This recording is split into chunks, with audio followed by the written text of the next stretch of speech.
so I wanted to start by really talking about how to safely navigate social distance and still feel safely connected. And it's an interesting experience for all of us.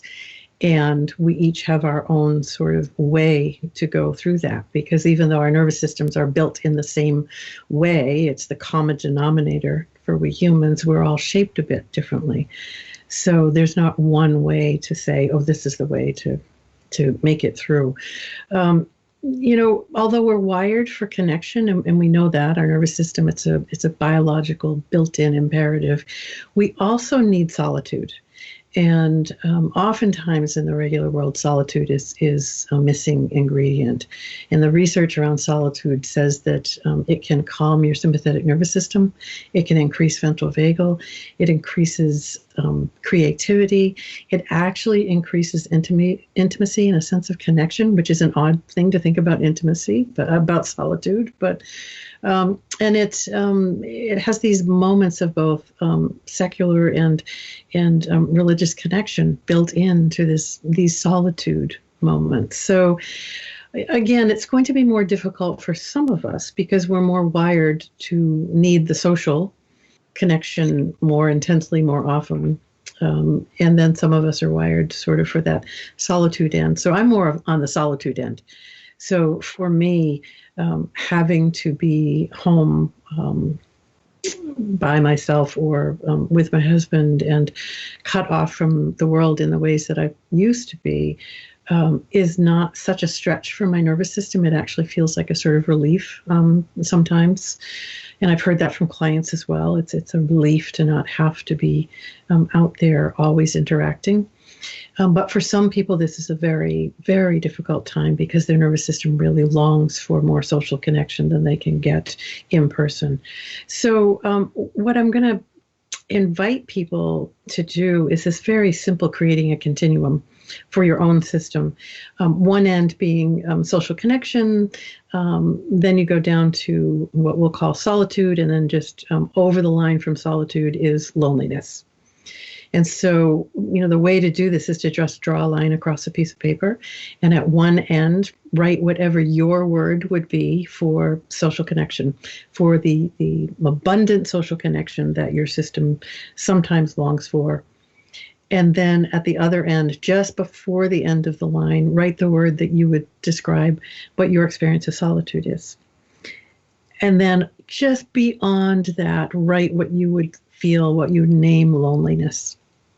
So I'll give you an example for my systems. I did this just the other day with a client. So at the social end, for me, I named that together.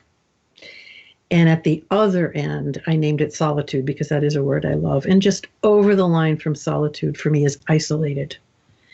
So then we want to figure out what's in between solitude and together. And for me, I go from together to community, to feeling accompanied, to being with, to solo, to feeling separate, to feeling sheltered, and then solitude. So that's my nervous system's way of moving between those ends. And we're all on that continuum all the time. And so the next step, once I've made my continuum, is to be able to notice, where am I on that continuum? Right? And if I am down on the solitude end, am I longing for a bit more at the other end, on my together end? Or if I'm at the together, do I want to go more towards solitude? Just so I have a sense of this lovely fluctuation that can happen, and I get to mark those different points and move between them. And then I need to know, when am I falling off from solitude to isolated?